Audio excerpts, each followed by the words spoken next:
I was surprised almost that he didn't grade it even harder based on like who I've known that has tried it and the effort that got put into it and the breakdown. It sounds insane. And just knowing Sean's level, especially on that type of climbing, it could very easily be the hardest route ever done.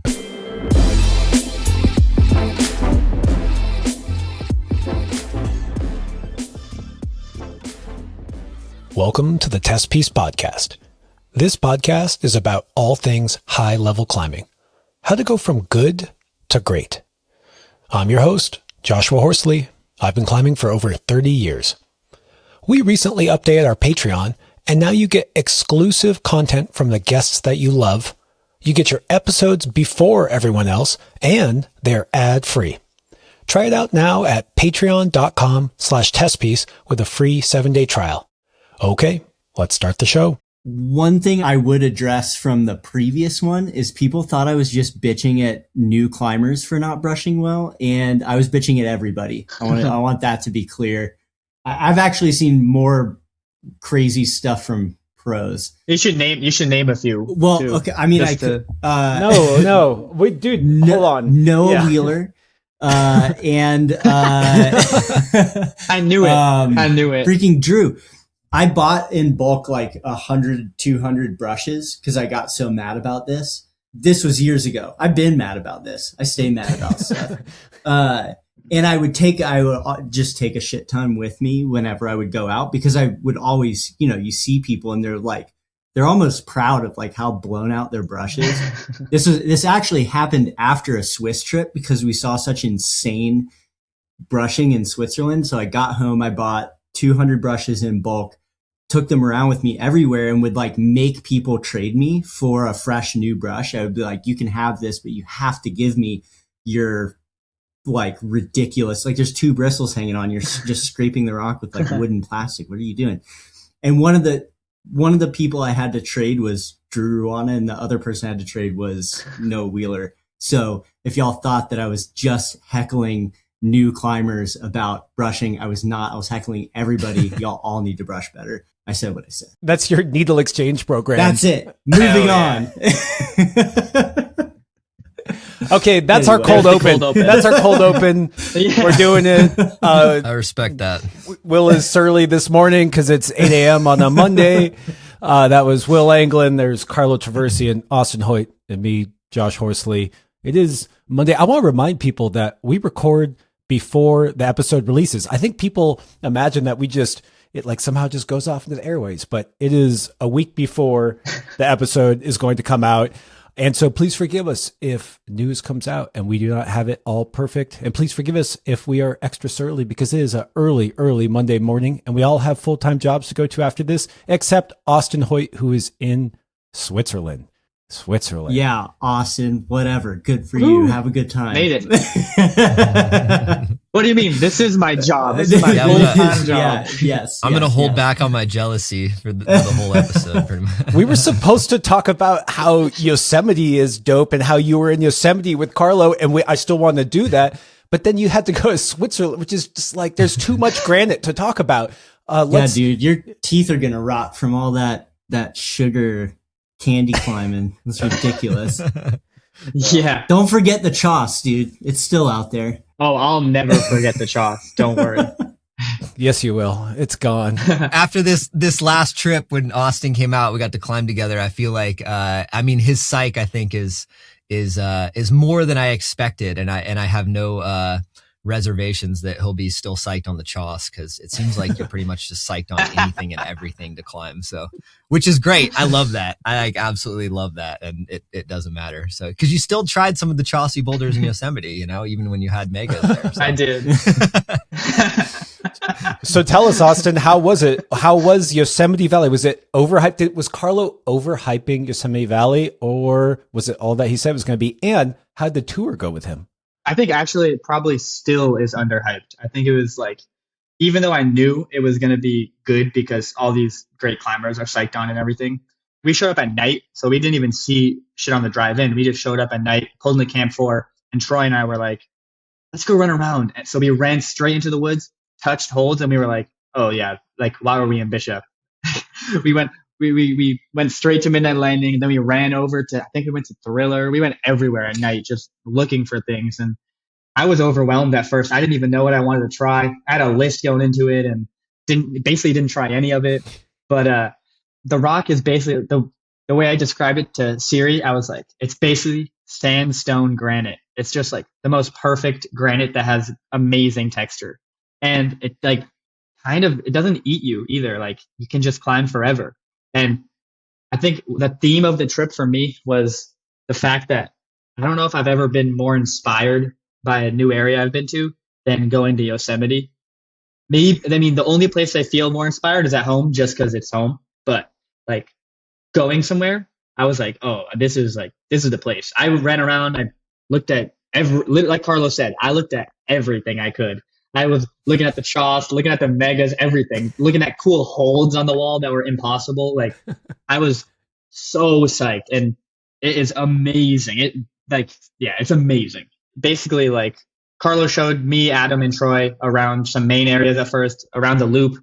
We drove to look at right now it's closed, but Yabu Roof looks incredible. Like when that opens again, that project on that boulder is going to be insane. It's world class. Like that's going to be insane. And then we drove further, looked at Dogwood. That one's like lives up to the hype. Cold Snap, Cold Snap looks impossible still. Even though I know it with the drone helico, it still looks impossible. And then we ended up at the highway zone. Carlos showed us that, and we basically I didn't leave that zone. I climbed there almost the entire trip. Like climbing next to the river on water polished granite was kind of like a dream come true.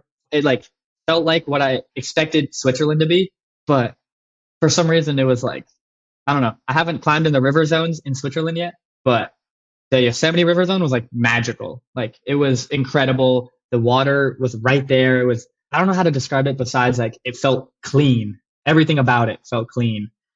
And on our first day, we went to try, like he showed us this project he was trying, Powerball Low. And then I ran around the corner, looked at the rookery, and I found this little thing tucked in the little corridor. Well, I didn't find it, but I saw this little thing tucked in a corridor. And I got just like extremely psyched on this, like not low ball, but not high ball. And we ended up climbing on that. And yeah, it was just like, I don't know. I could speak about it for way too long, but it was incredible. What'd you think of the young crew, Carlo? They came out, they got to see your stomping grounds. And I'm also just kind of curious how they climbed. I mean, I know that they're like Troy, Austin, Adam, they're all amazing climbers. Personally, I think Yosemite is difficult, technical. Doesn't always just allow you to show up and crush. What was it like with the young crushers? Yeah, I mean, it was fun. Like, I love having new energy, because like it's an area that I climb at a lot, and you can kind of get like stagnant in your own thinking and kind of like your own motivation and whatnot. And so, sometimes it's nice to tour just a psyched crew around and like kind of draft on their motivation a bit. So that was really fun for me to be able to tour them around. And obviously, being on the podcast and stuff here and not ever having climbed with Austin, like in person, it was just cool to like be able to session together. Cause that's kind of what it's all about, as climbers, is just going out and being able to like climb and session together. So, it was super fun. But yeah, like touring them around that lower 140 zone, it's like a river area that I found years ago, that have been developing the last, decade plus. And that's where like Belsariso, the Rookery, Tyranny, there's a bunch of unnamed like Jimmy V14s that, I showed Jimmy that he did. It's a stacked zone. And, thanks to Austin as well and Adam, there's even more kind of like they put up quite a few, while we were down there that week too. So in terms of like young climbers coming in, like, yeah, I think, there's some things that are more like power tests, and obviously they had no issues with those things, like they're really, really strong. But I think I was definitely surprised at their, technical proficiency from like being more like gym bred, but I mean, you can tell that they've all climbed outside a lot, and they've put, a lot of days in on outdoor rock, and, that becomes apparent. I think, thinking of like young climbers as just like gym kids and like board lords and all of those other, talk for more gym oriented climbers is like, it's not really fair to you guys specifically, because you guys are very proven on rock at this point, and so I think you're already like got a level up. But it was fun to see you guys like, stuff like the phone book where you're like, all of you guys like struggled to get off the ground on like a V8 basically for like a little while. And like, there's like, that's what I love about Yosemite is there's these random little skills tests that like are more about proficiency than they are about like physical ability.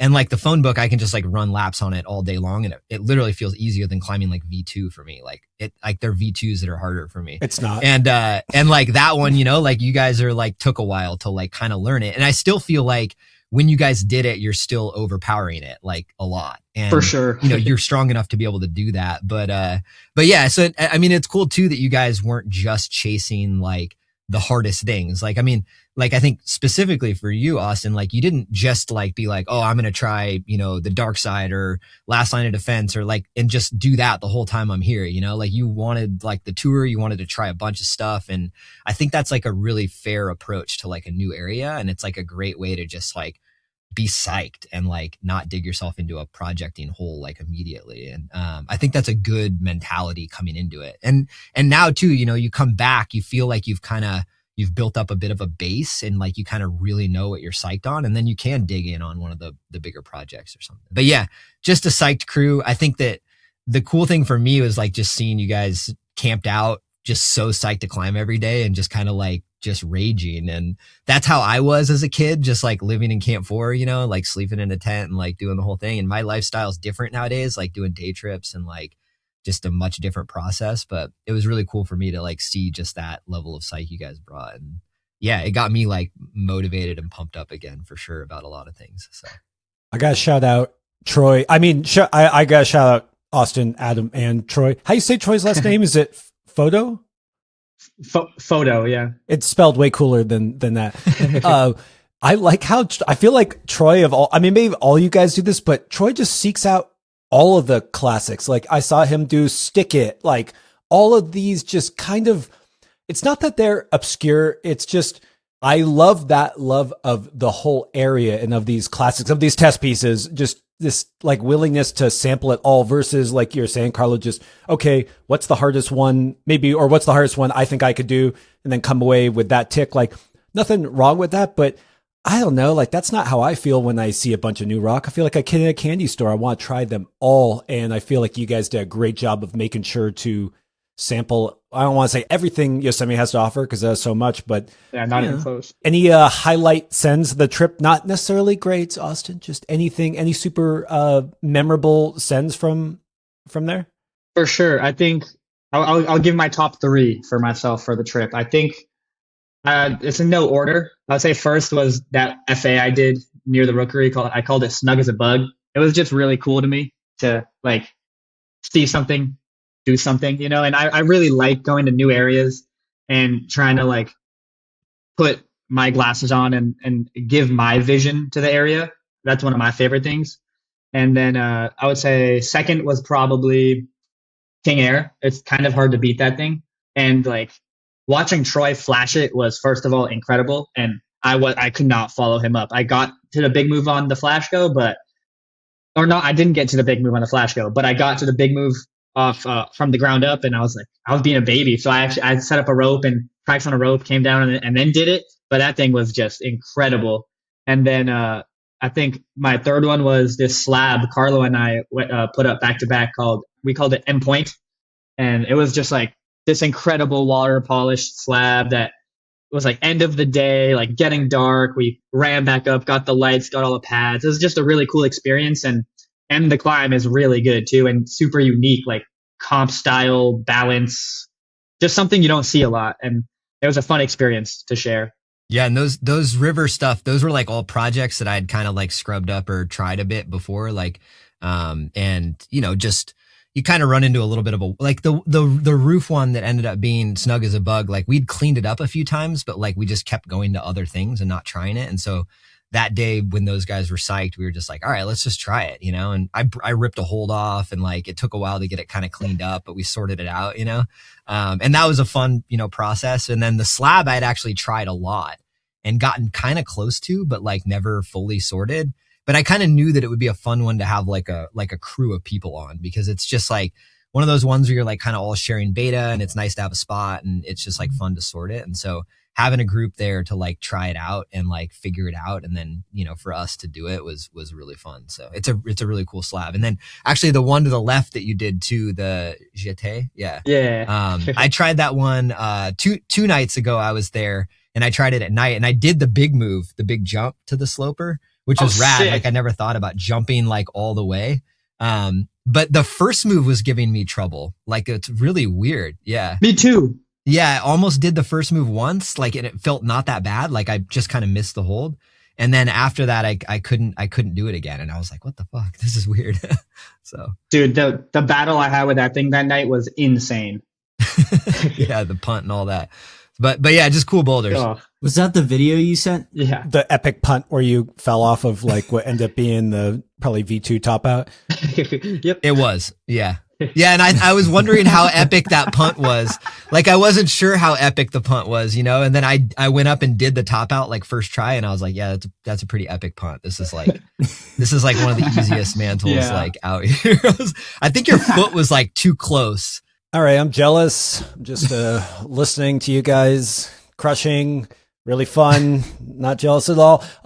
Carlo, you have said in the past that when you are climbing well in Yosemite, you climb well everywhere else in the world. And Austin, you're on our probably 10 day one in Switzerland, first time there. So you'll have to report back, and maybe you're going to come back and say, oh, actually, Yosemite Valley, that place sucks. It's all about Switzerland. I don't know if that's going to happen, but congrats on just flying from that sweet granite to sweet granite. The Yosemite to Swiss link up, which I've done a few times, is like the best way to do it, because Swiss just ends up being slightly less subtle. The hold's generally bigger. The footholds are bigger. You still get some of like the tech, but like not quite as much. And you just feel way more like in control of your climbing there after being in Yosemite. It's almost like Yosemite is like the hard version. And then, you go there and you're like, oh wait, this is actually just feels like playful and fun. And like,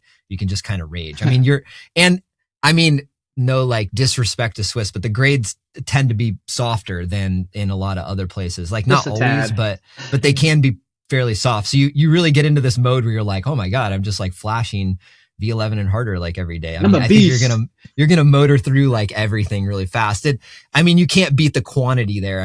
Yosemite's got a lot, but it is just one valley. And in Switzerland, you're dealing with like 4, 5, 6 different valleys essentially that are filled with like even more rock. So it's just a lot. There's like a lot to go through. So, all right, everyone just heard your spray and canceled their ticket to California, Switzerland. Oh, okay. Will, did you do anything cool this month? Did I do anything cool? I don't know. Not that cool. Shit. Still just, scrub and choss. I'm on the home stretch of the finger injury. I've been climbing regularly. It's cool. It's coming back. I'm not stressed. Just a matter of time. Sick. I'm not stressed. I'm just jealous, dude. I just want to be with these guys doing it. Okay, good Temps reunion in Yosemite. Maybe in April. Who knows? Yes. Depends on Will's finger. We're all waiting. We're waiting on Will's finger right now. Yosemite April? Is that the deal? Yes. Okay, let's do it. Yeah, come on out. Boom. Yeah. All right. That sounds sick. Sponsored by Good Temps. Great. Okay. Yeah, exactly. All right. That's enough breeding of jealousy in me and Will for the time being, and Austin also being in Switzerland, even more jealous. You guys, a lot of stuff has happened this month.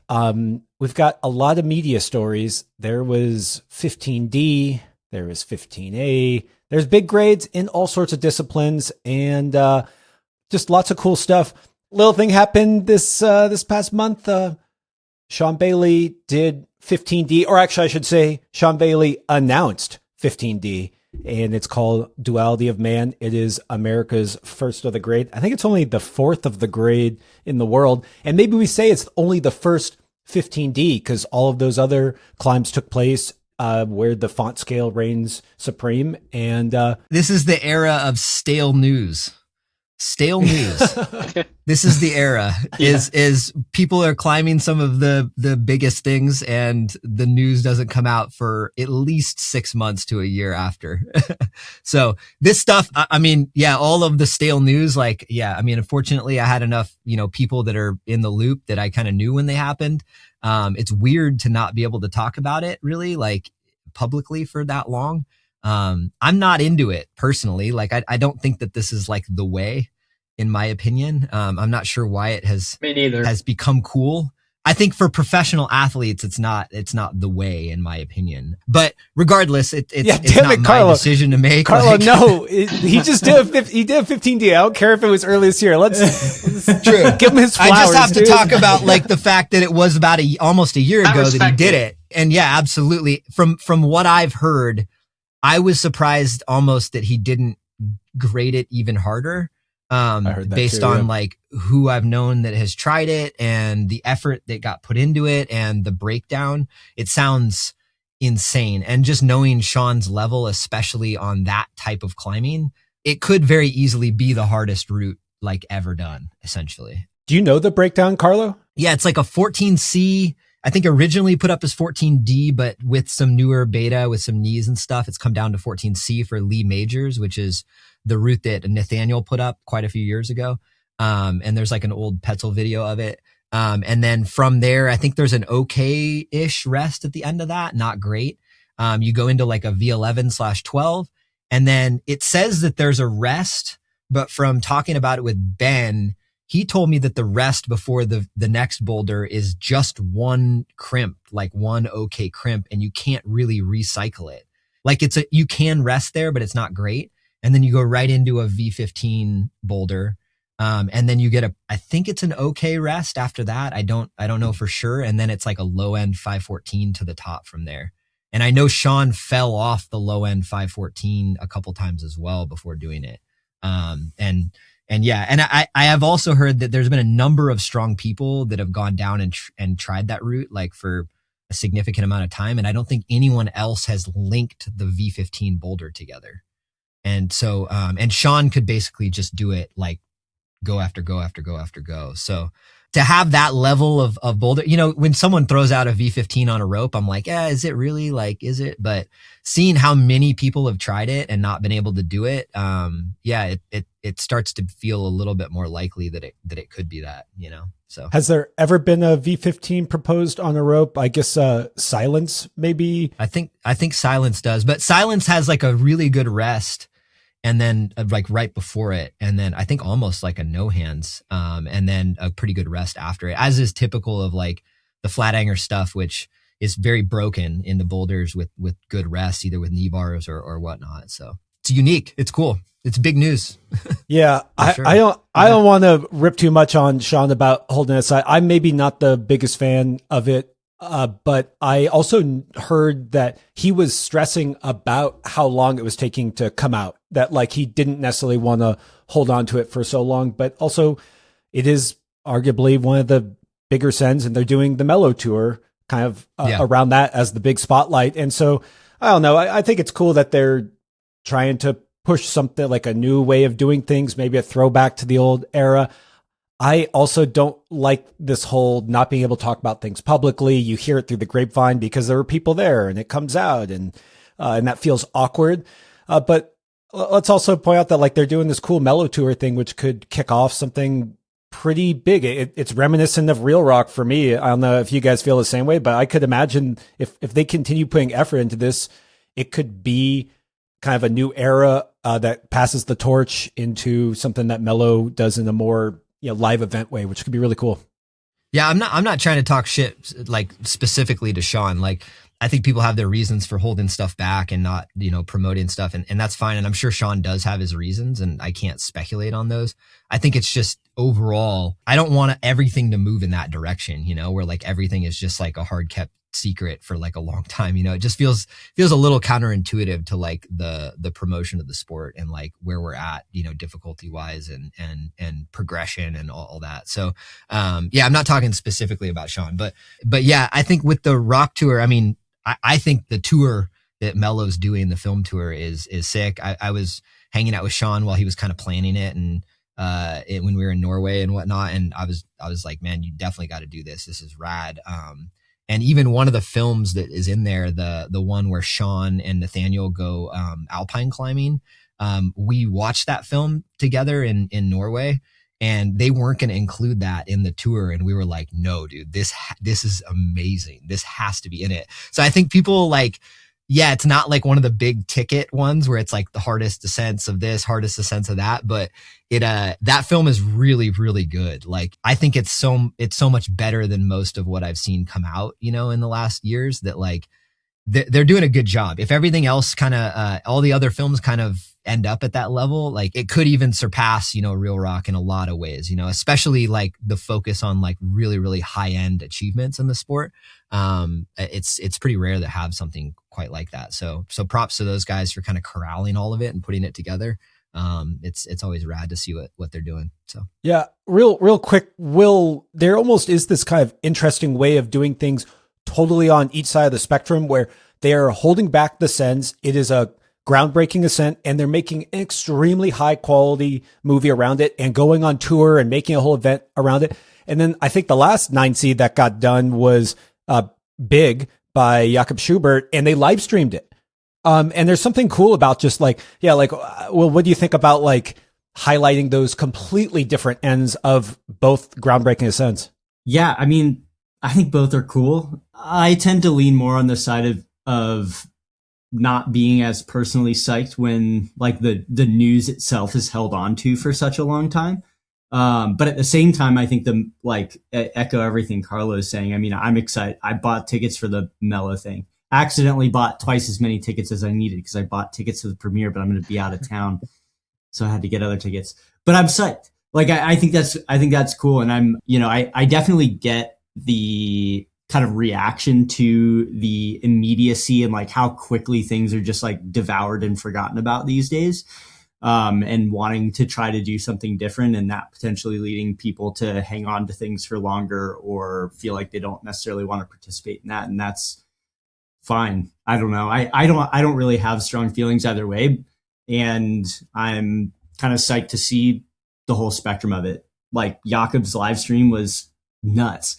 Like watching him break that hold and recover and like that was cool. But this Mellow thing is going to be really sick too.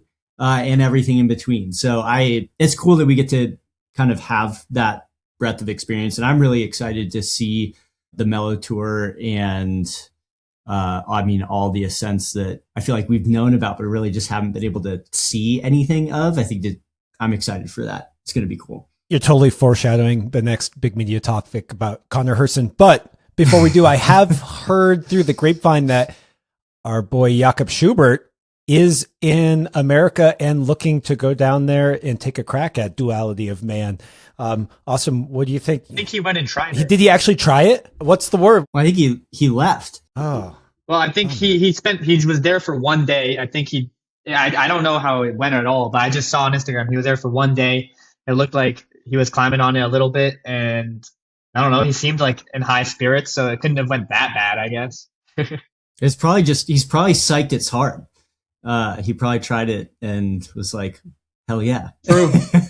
So I hope people come back. I haven't heard anything other than he tried it and he's psyched to try it. I think that was like a large portion of like why he wanted to come to America, was to go to Red Rocks and try some stuff. And then also, go check that out. But I do know that route is really, really tricky with conditions, like really tricky, because it's super warm down there, even in the dead of winter.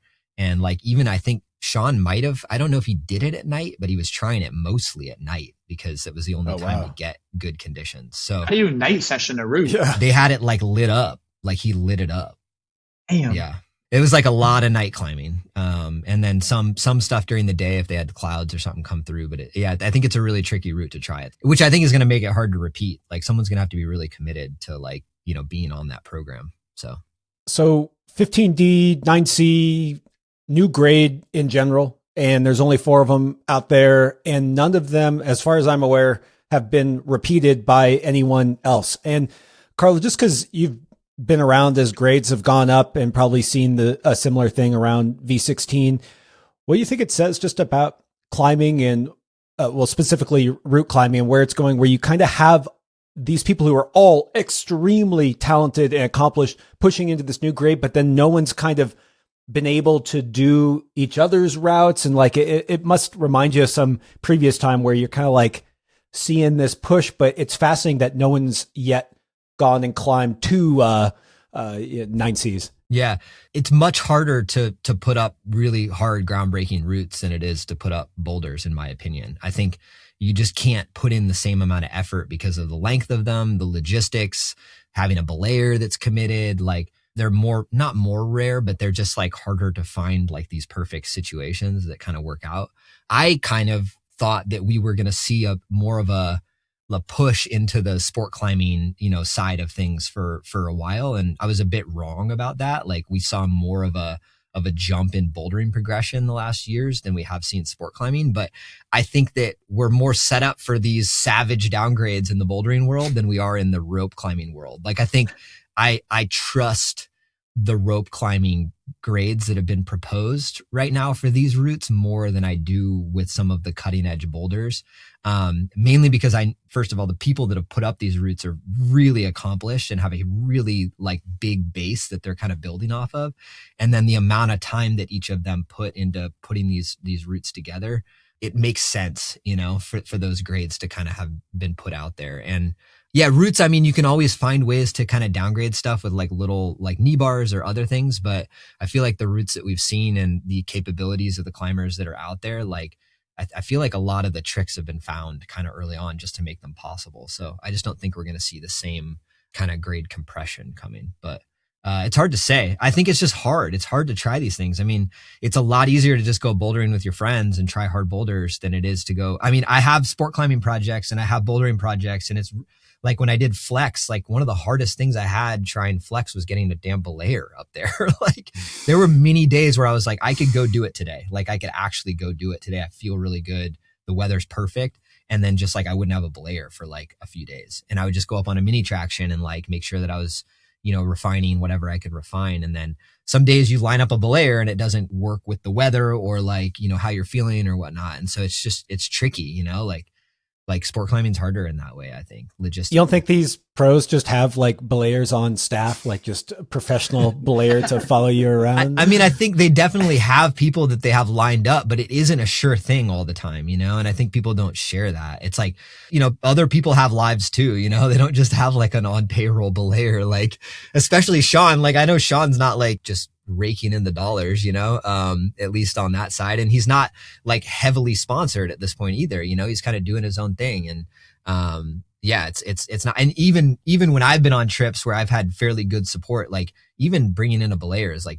difficult. Like, I was even offering people money to come belay me on flex and like still not getting people psyched to like hike up there and do it. So Jakob, I'll belay you, bro. You call me up next time you're here. You just hit me up. I'll come down to sweet Arizona. Josh wants to hang out in Tucson and belay for a month. That could be one of the downfalls of that route and it getting repeated. I think that with the grading too, I think with bouldering, you have more of an issue with kind of morphology where it's like this big move, like if you were 4 inches taller than the first ascensionist, you find this one move easier, where routes are so stretched out that sometimes it would be good to be tall, sometimes good to be short.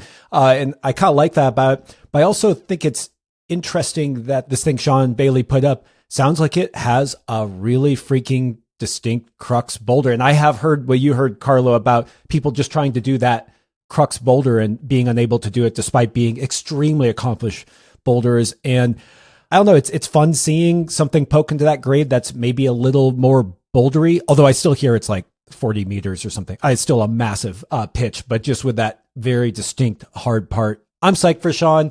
I'm glad that we can talk about it instead of just talking about before we click record.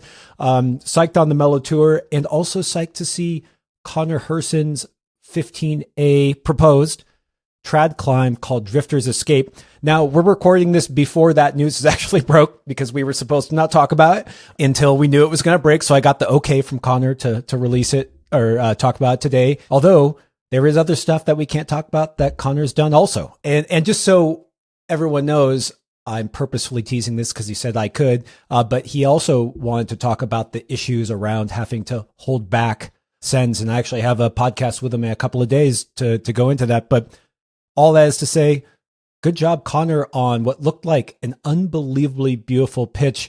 Carlo, I feel like you might know more about this because you've been spending a lot of time with him. Yeah, can you give us a little breakdown of Drifter's Escape and Squamish?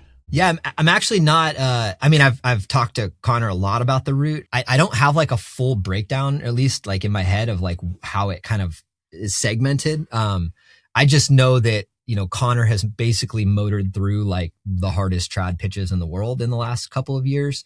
Some took him longer than others, but, just got them all done. And, to have a pitch that he really feels like is a big step beyond all that, it says a lot. It's not like he built a massive base essentially of really hard trad routes, and this one gave him the most trouble, and he's tried it with other people, and it sounds like it's very, very difficult in a lot of ways. And Connor's skill set specifically for that style of climbing is by far the best in the world at this point. I don't know many people that are as capable as him. It like the mix of like pretty good like level of bouldering, in the whole grand scheme of things, elite kind of sport climbing skills and strategy, and then his ability to jam. Like his jamming skills are the best I've ever seen by a lot.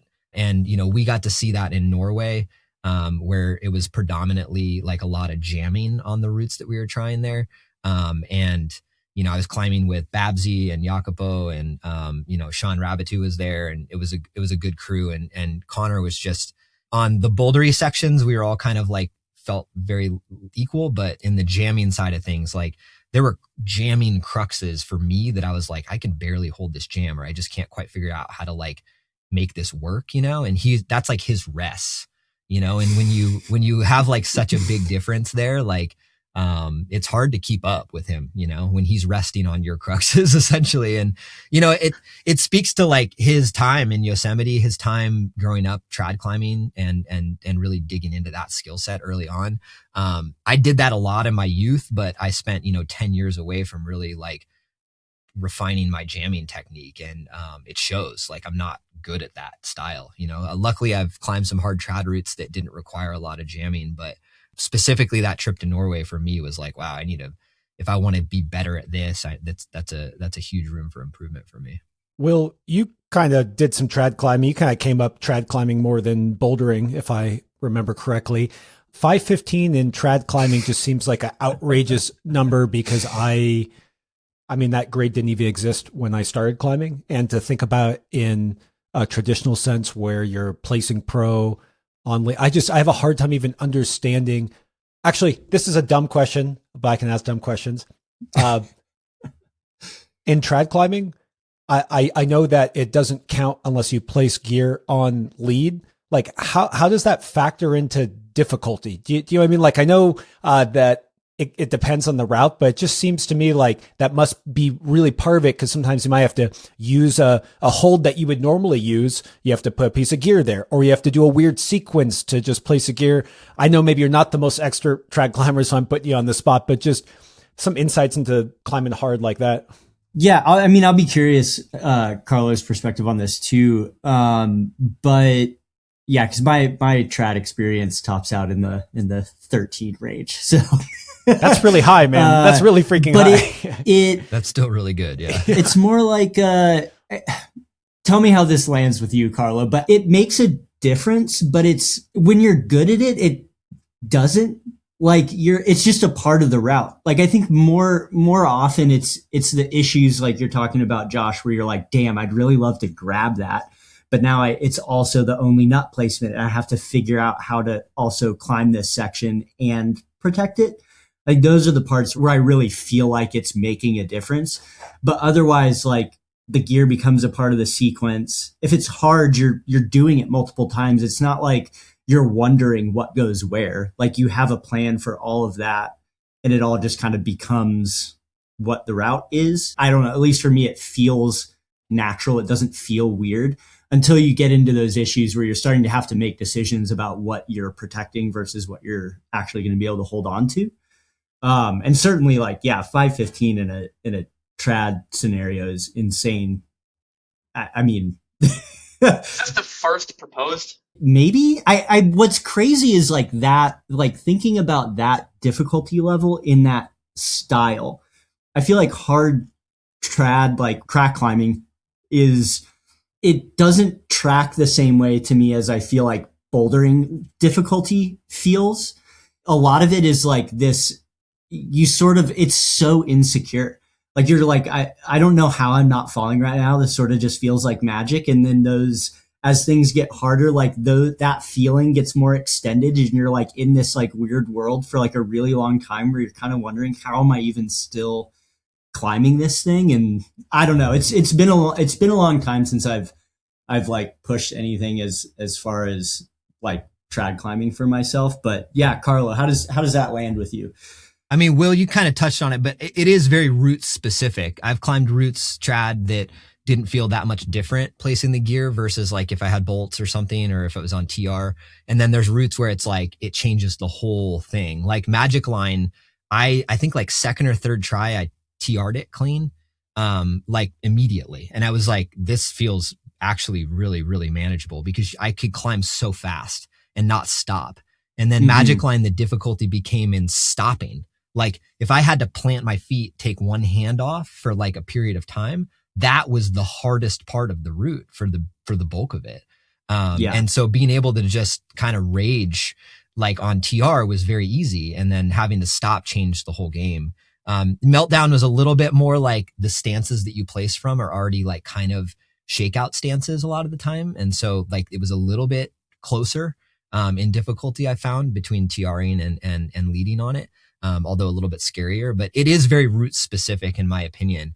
And I think you brought up a point in regards to crack climbing that I think is interesting is that like, I think trad and crack climbing are different. And, just because it's a crack climb, usually a crack climb is a trad climb because you have like ample gear opportunities, but, trad doesn't necessarily mean that it's, going to be a crack. And like you can see the route, Bon Voyage in Anat or whatever in France, that route is pockets that are protected by gear. And there is a crack on one side of it, but then you leave the crack and then your gear is on these pockets. And so, I think that's like a difference. I'd say, I think crack climbing has a limit in terms of its where the grades are going to be, like I think Magic Line Meltdown are getting close to that upper limit of like crack climbing because the crack just can't get much smaller while still being protectable. You could have like a Magic Line that's like steep. Like you could have a Magic Line that's like 15 degrees overhung instead of like vert. And I think that would push things like considerably harder, but we've looked, they're really hard to find. Like there may be one of those in the world and it hasn't been found yet, and it's just very, very rare to find them. Whereas I think if we're looking at the trajectory of trad climbing in the future, we're going to see, more things that are like breaks. Like, so say there's like a break with like, you can fit gear in and then you've got a boulder problem to like a break. And that's going to be more of like a boulderer's type of trad route than like a sport climber's trad route. Like I've always said, the future of trad climbing is in South Africa where you've got boulder problems between horizontal cracks and you feed gear into the horizontal and then do like a V15 boulder and then do feed gear in. And then you've got like another boulder problem. And then you've got, it's like, cause then you fit the gear in. Sounds like the gun. Yeah, exactly. It could be there too, depending on like the feature sets and whatnot. But bringing it back to Connor's route, sounds like what Connor was able to find in Squamish was essentially what I was talking about, which is like a steeper version of Magic Line. Like it's still protectable by like small cams. It's just steeper. And I think it's either vert or slightly overhung in large portions of it. And it just becomes a lot more physical because of that. And that's why, like, if it is like that, just a steeper version of Magic Line, that already puts it at, in the at least upper end of 514, but, for sure could easily be 515.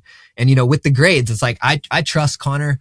We talked a lot about grades when we were in Norway and he was hesitant about taking that 515 grade. And I was just like, man, you've you've built your base. You have the reputation, you have like the skill set, you have kind of the resume to back up a proposition, and you're never going to protect against like someone coming in and finding some better beta or finding like little intricacies that make it easier, but it doesn't take away from the fact that you've got everything in your arsenal here to like propose what you think it is. And he actually didn't want to propose a grade until he had gone to a bunch of other areas and climbed a bunch of these other things, which he did. And then he was like, okay, it's harder than all of these essentially. And so that's one way to do it. But I just felt like he had already done a lot even before he had done that route, and he could have proposed that then. So, well, and it's not like the Duality, man. Like it's in Squamish. Like I imagine it's going to get tried. It is a couple of pitches up though. Yeah, but it's Squamish. Like I don't know. I just saw Pietro did From Dirt Grows the Flowers, and he also has went on a spree in Yosemite. He seems like someone who would be interested in something like that and kind of would have the skill. And it's not hard to convince people to go to Squamish. So I imagine that one will get some attention. It'll be cool to see. I'm psyched to try. Austin, Ethan Salva was up there trying it a ton with Connor, which also just shout out to Ethan for being psyched on all things climbing. And he's a really experienced boulder in Squamish, and he's starting to do a bunch of the other lines up there, and cool that he's up there. Did you talk to him at all about his time on that with Connor? I talked to him a bit about it actually, and he was like, he's always psyched on everything, but he was like extremely psyched on this. He showed me some clips, and he actually really wanted to bring me up there, but I was like, dude, I don't know. I was like, I'm kind of going to be useless on it, I think.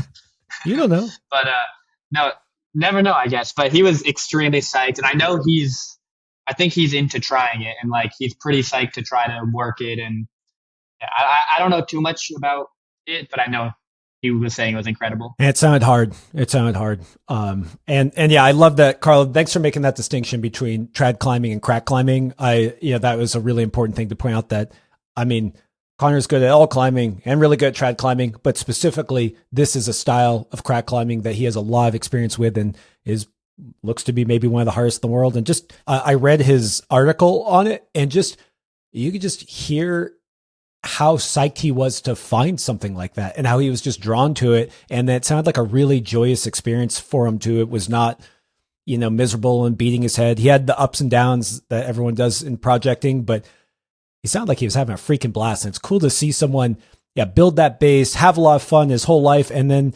find something that he was able to demonstrate his ability on. I hope it just keeps on going, because man, the guy's on a trajectory that's hard to top. Quick break while I tell you about today's sponsor. Thank you to all the patrons who help make this show possible. Join them so you can get episodes early before anyone else, and those episodes are ad-free. As a patron, you also get to submit questions for upcoming guests. The answers to those questions are only available to patrons. Follow the link in the show notes to join now. You also get access to a private Discord where you'll find me and other people who want to go from good to great. Okay, back to the pod. Okay. We've got a couple of other shout outs before we touch on the ethics, because there's just too much fun stuff that happened this month. I didn't even put this on the docket, you guys, but I'm just going to toss it in here anyways. Zach Galla. Yeah. Devolution, Lucid. Don't forget that he's coming off of Shaolin, Return of the Sleepwalker. Look, we all know Zach. We all love Zach. I wanted to shout him out because, he's on one. He's on. What did you comment, Austin? You're like, he's currently floating. Yeah, he's floating right now.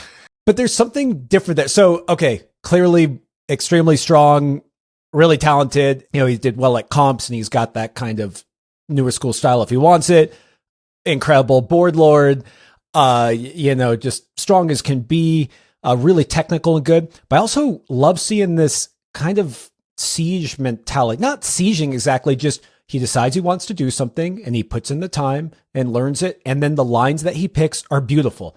And, just that whole Venn diagram of like talent, work ethic, and vision, it just doesn't come together every day. And so just wanted to, even if it's just 2 seconds, just shout him out. I just really impressed, and congrats, Congrats, Zach. Yeah. Very sick. It's a serious run. Yeah, he's climbing really, really well. He's the first to do all three. Yeah, that's true. Actually, now that I think about it, I bumped into Zach in Bishop, and he said to me, I was like, "Oh, where are you getting on? What are you guys on out here?" He was like, "Oh, I want to tick Grandpa Peabody." I was like, "What do you mean?" He's like, "I want to do all of the climbs like." I was like, "Oh, that's that's what Adam and I were talking about." Yeah, that's awesome. It would be sick. That's rare. That's no joke. But he's gonna have some catching up to do if more stuff. I mean, there's still more projects on there, so there was almost a new one too. It's never gonna be like a permanent tick, because you're gonna have to come back. I bet. So was it him or was that you, Austin? There's even talk about like a lower start to the process. Like people are, it's a big boulder. There's a lot of stuff. There's like very obviously a lower start. You can start standing on the ground, but and there's a line between the process and evolution, and then no one's done devolution into the left exit, which hasn't been done. The line between evolution and the process, actually, Aiden and Adam tried it, and Adam did like one move, and Adam was like, "Oh, it's pretty sick." Me and Dan Beal chalked that thing up like when we were trying the process because we had the ladder out there, and we were like theoretically being like, "This could work." And then I talked to Sean Rabitou about it. Like when he was in Yosemite this year, and he's like, "I'm actually really psyched on that thing." And I was like, "Yeah, it's sick, but it's next level." Cause I don't think he did. I don't know if he even did a move on it, but he was just like, all the positions work. It's all good. I was like, you should get psyched, dude. Cause it's sick. But then that project to the left of evolution between lucid dreaming, like you're going to be able to do both exits on, I mean, it's going to be a giant spray wall at some point, and it's going to be like the most heinous spray wall in the world, like in terms of physical difficulty, but it is there's a lot to do. You can start on lucid and climb the entire overhang diagonally and up into the finish of the process, and it fully goes. Oh my god. We're just getting a little look into like 10 years from now. Austin's gonna be sitting at the base with like a walker being like, no, not 10 years from now. That's gonna be more like 30 years from now. But you're gonna be like, I remember looking at that line. That's cool. Chalk everywhere.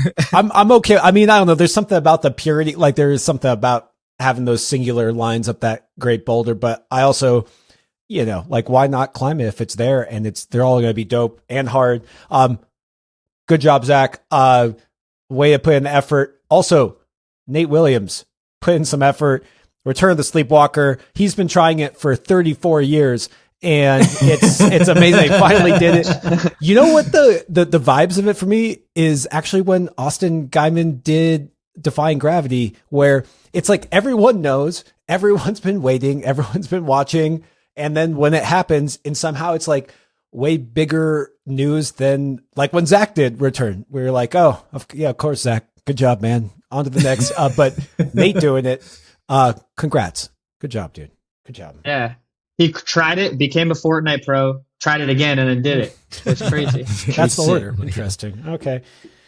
It was cool. I mean, that he just has a really interesting way of going about it. Like he just wanted to do that boulder. He kind of like wouldn't try anything else. He's like, I know the one I want to do, and I'm going to try it and train for it and figure it out, and I'm going to freaking do it. And he did. Similar to Austin on Defying Gravity, it's definitely will be one of my favorite sends of the year for sure. Got to see him on it years ago, and he looked great. And he has such an interesting style too. He's so slow. He's the slowest. Yeah, and the way he climbs that thing and like dominates every position. It's just it's cool. It's really cool, and super psyched to see him have success on that. Never doubted it. Happy to finally see it though. Very, very cool. I saw some comment. I don't know all the Southeast lore as well as everyone else, but I saw some comment about calling him, he's like, Voges is now the mini Twig or the mini Nate Williams. And I thought that was just a good throwback to that time and how many strong people came out of that area. It's just cool to see them. Well, sad to see Voges not out there because I'm sure he would probably be doing it too if he was still climbing. Anyways, good job. There must be a big Return of the Sleepwalker sized boulder hole in his heart now because he's got to find a new thing to siege. But don't worry, there's more. Well, did you see his Shaolin clips the day after? Yeah, he did a big link on it. It looked good. Linked the two jumps. I mean, it makes sense. You know, put that time in, you come out. The weight is lifted, you know? Okay, last one to shout out is Chris Sharma competing at Yeti Nationals. It's going to happen before this gets released, you guys, so we don't know what happened. I just know I like seeing Chris climbing on the wall in the comp scene. I don't know. He's old. He's still amazing. Someone asked me like ancient, 100 years old.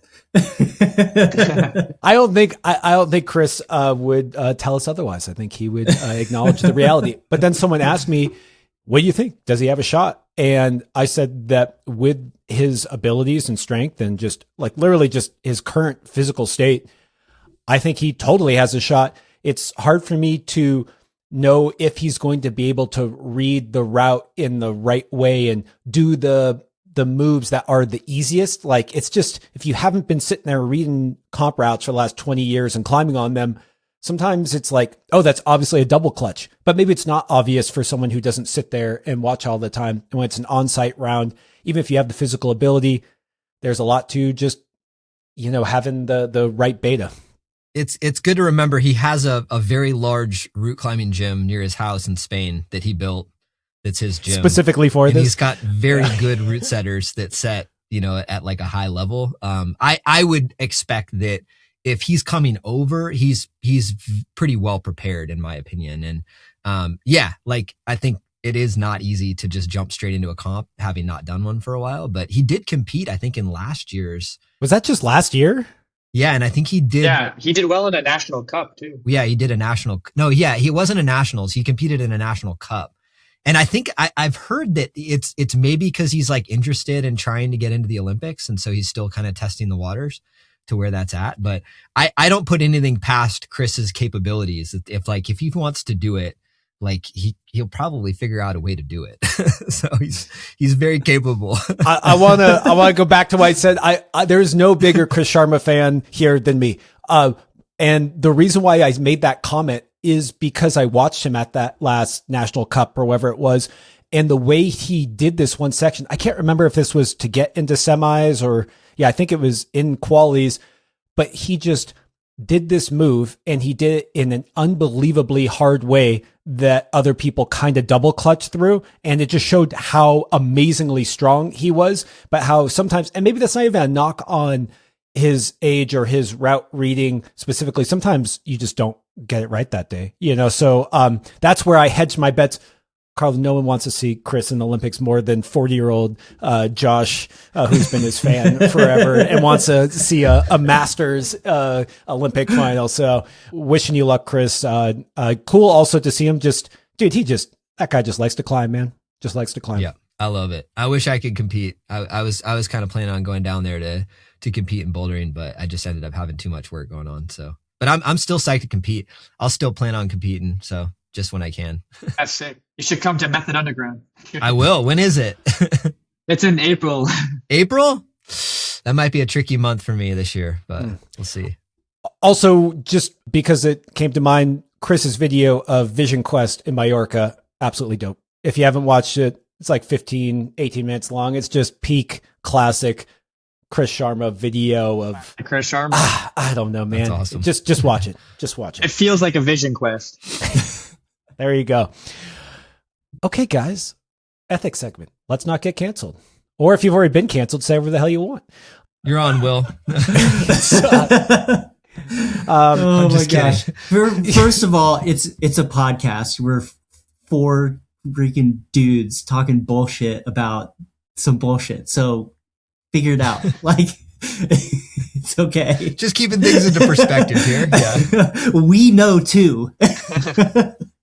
Well, actually, one thing I wasn't going to say anything, but one thing I really want to touch on is that I feel like when people hear discussions about ethics, they often think that it's going to be just black and white and they want us to come on here. Like, I'm going to point back to our V18 conversation where I think what people wanted to hear was, obviously it's V18. The guy proposed V18. How dare you say anything else? Or there's no way it's V18. We know better. And it's like, of course it's not black and white. Of course it's things that need to be discussed. Otherwise, Otherwise, everything's obvious and clear, but it's not like that. And so if you come on here and you don't want any nuance and you want us to just, wave a wand and say, it's like this, you've come to the wrong place. Yeah. We're just talking about it. It's okay.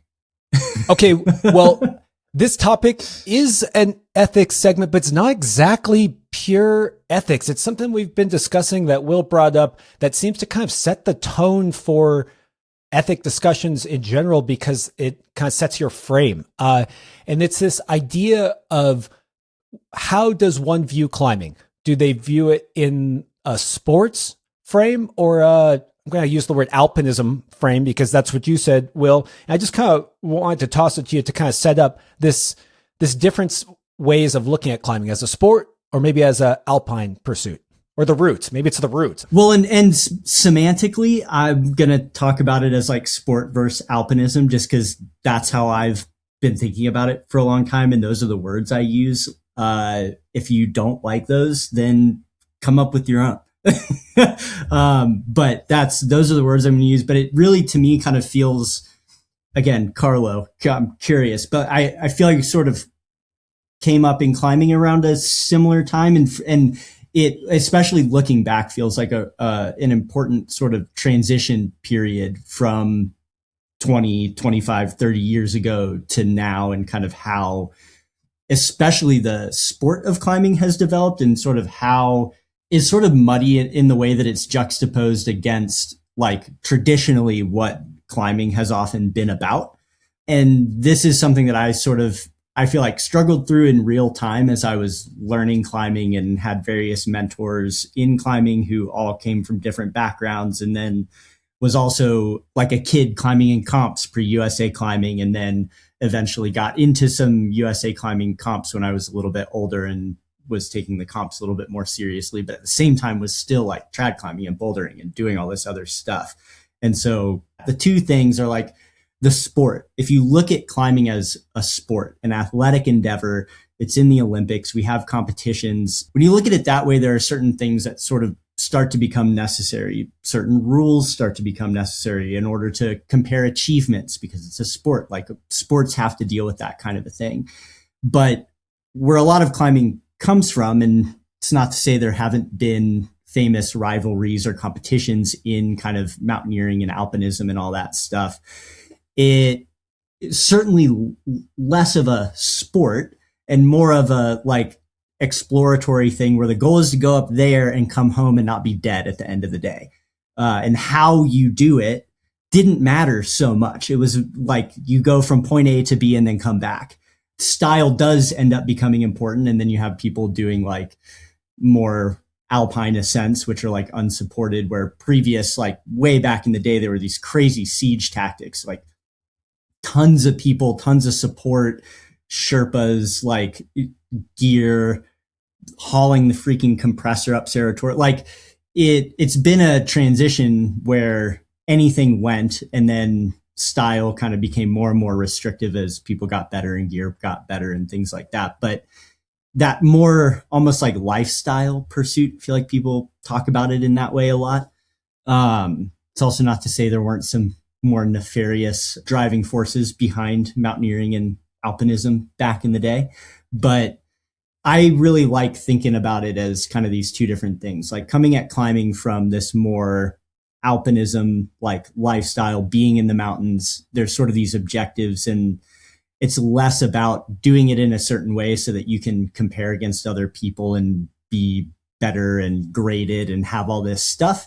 And then there's also the athletic endeavor that I think has really exploded in the last couple of decades, where it's very competition oriented, whether you're inside or outside, like it's competition oriented. You know, who did it faster? Who did it in better style? Who did a harder boulder problem? And then you have to start thinking about things of like, did he put a book under the knee pad or did he not put a book under the knee pad? Like, then that stuff starts to become really relevant. But if you're looking at it in this other frame of reference, a book doesn't make a difference at all. And so I think they're really just two different places to look at climbing from, and can have a real substantial effect on the decisions you make or what you think matters, and and whatnot. And I don't think either one of those things is more or less right. They're just two different things. And I don't hear that discussed a ton. Yeah, it's a spectrum, like on the alpine mountaineering side of things, like the origins of it are get to the top by all means necessary, like the first ascents of Mount Everest and Serratore and all these things. That's the approach, was kind of like, we're just want to get to the top, and whatever it takes to get there, we're going to go. Obviously, like when we talk about bouldering nowadays, like that's not the goal, is to get, it's like not just to get to the top of the boulder. Usually there's a much easier way to the top of the boulder than what we're trying. So we're already dealing with like, some adjustment on the original challenge, And so I think that when we compare it to like sport versus alpinism tactics, like there's already like that defining line in bouldering or sport climbing that kind of changes the objective in the first part of it. And the other point that I'll make is, even within mountaineering and alpine climbing nowadays, there's a spectrum, because there are people that still do the guided, by all means necessary, get to the top type of approach. And even in that approach, like with respect to guides and people that do it, it's a lot different than it used to be. They have a set of rules and protocols in place, and they're not just like laying waste to the mountain just to get to the top. And then there's the far end of alpinism that's very fast and light and quick, and is just a much more preferred ethic or style for certain things. And I think that carries over as well into bouldering, into sport climbing, into, the kind of things that we find ourselves dealing with as non-alpine or non-mountaineering climbers, we deal with on a more regular basis. But I agree. I think it's good to have the perspective of all of it and to see it on that scale, because it does help provide a frame of reference for how we like approach these challenges, and what things are acceptable for like knocking the challenge down. And what tools are we going to use that are going to make that challenge slightly easier, but still within a realm that we feel comfortable with. I mean, we've talked about it before, like, the peak ascent is a naked, nothing on ascent of something, like on-site free solo with literally no shoes, no nothing, no chalk, no anything, and I think that's the one end of the spectrum. So if even putting climbing shoes on is at some degree like taking away from that a little bit, and so our discussions are always like, what are we comfortable with as a community? What are we okay allowing? What do we feel like we want to put a line across to, and a boundary for what people can use? And so I think that's kind of what you're talking about, Will, in terms of like how we want to view it. But I think it is, like you're saying, like zooming out a little bit bigger even can help with that conversation. And it always will be a conversation, especially for outdoor climbing. Obviously we have defining lines for competition, and that to me ends up being where we see it more as sport, and where the guidelines are very, very strict in that way. And I love that we have that. And I think that we should have that. Those are our rules.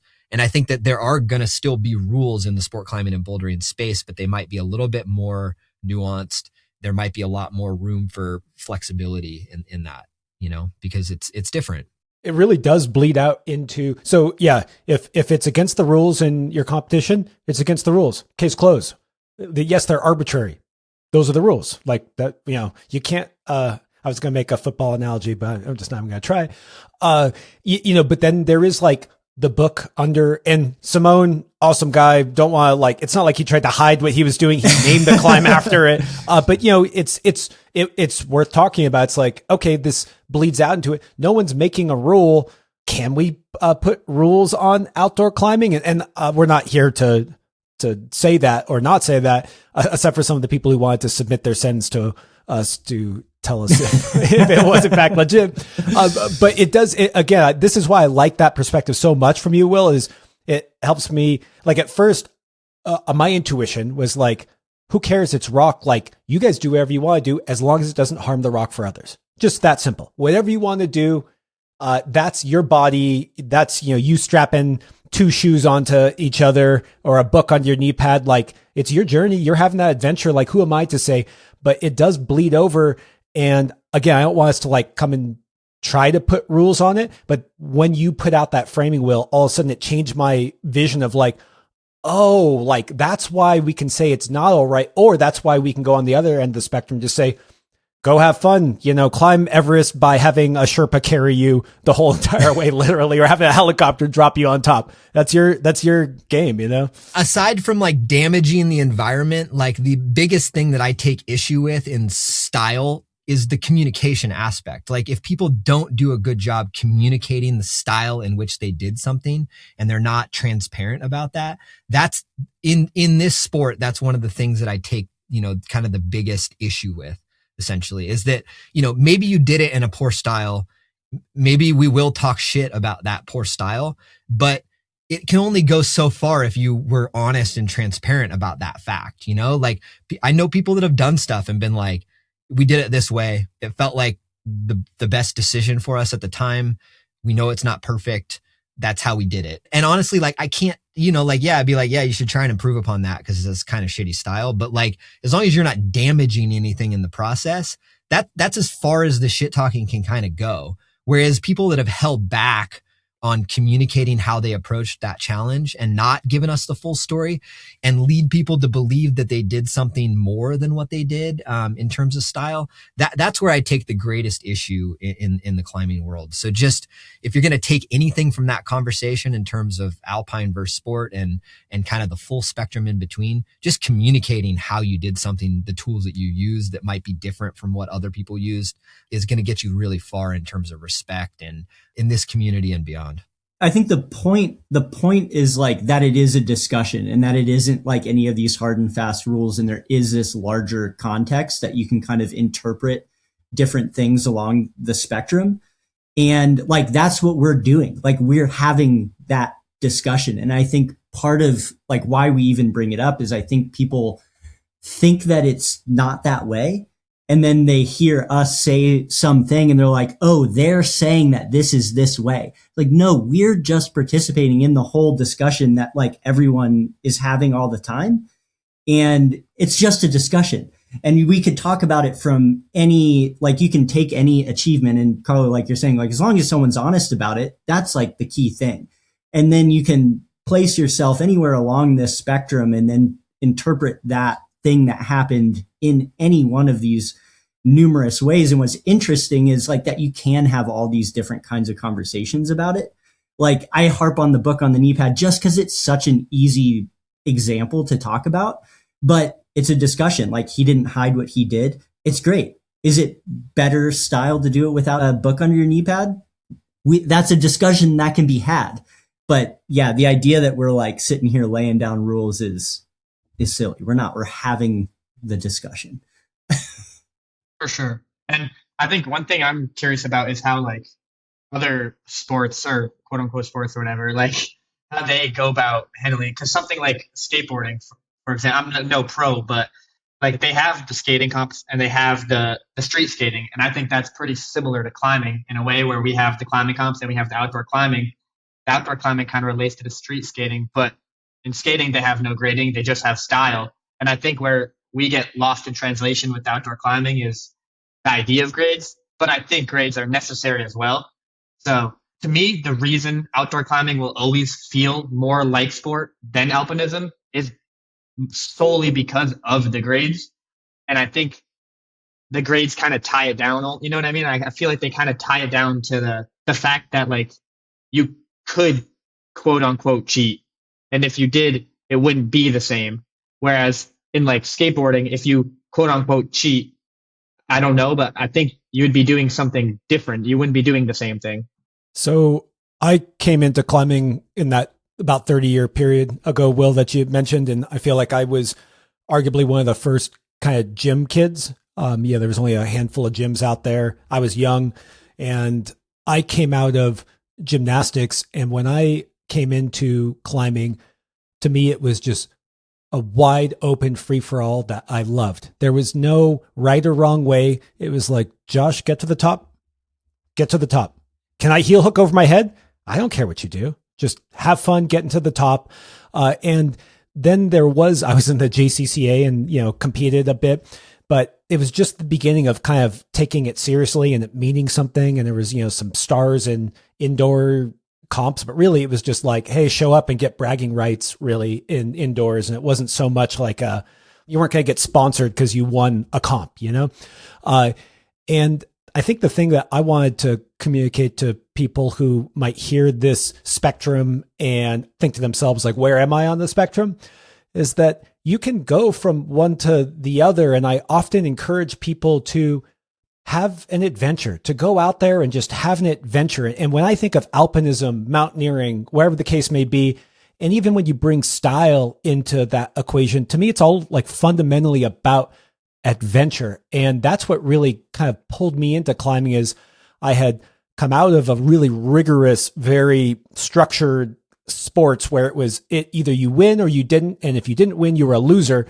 And then I was brought out into the wild with my buddies and got the shit scared out of me and, found out, what it was like to be shaken on the side of the cliff or go find new cliffs and just get out there. And I just hope people, when they go, Bishop is this really crowded place now because it's amazing. And it also has a lot of proximity to gyms because California has built a lot of gyms.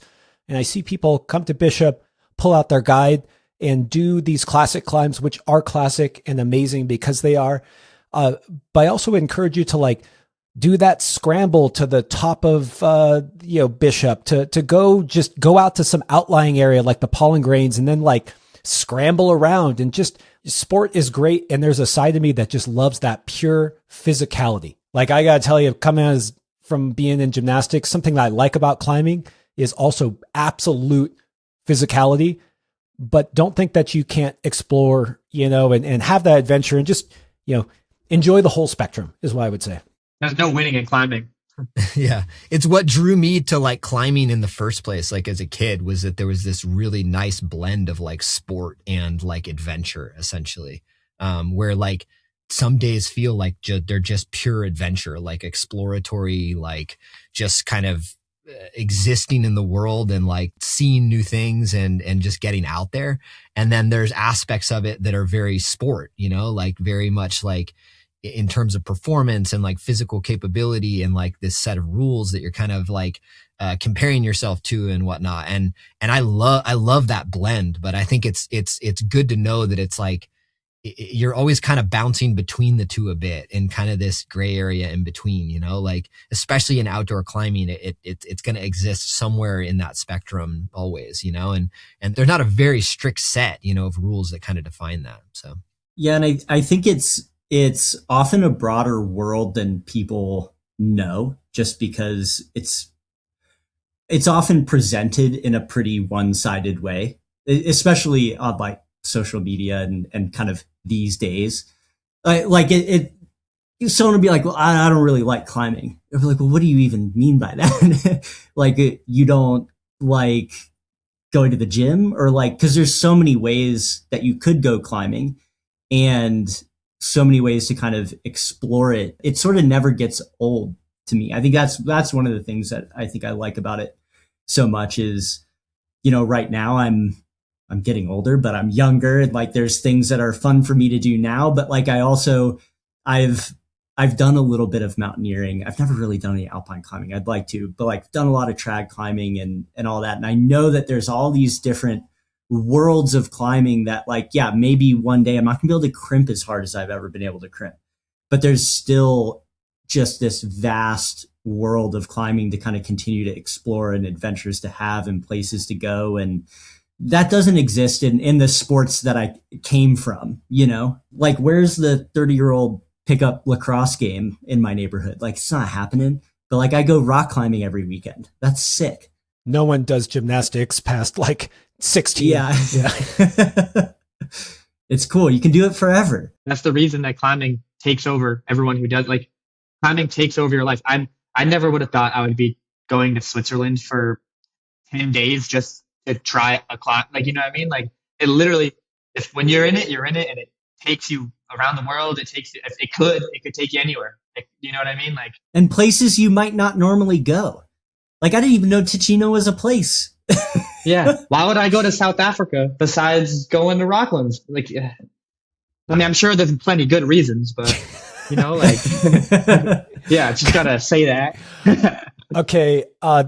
last thing I want to point out here is that going back to this idea of nuance and just wanting things black and white, is that the reason why you have these conversations is because things change over the time due to these conversations. And I was recalling a pod I did with Greg Lowe, who probably no one knows who that is, but they should, because he was an amazing boulderer, amazing guy.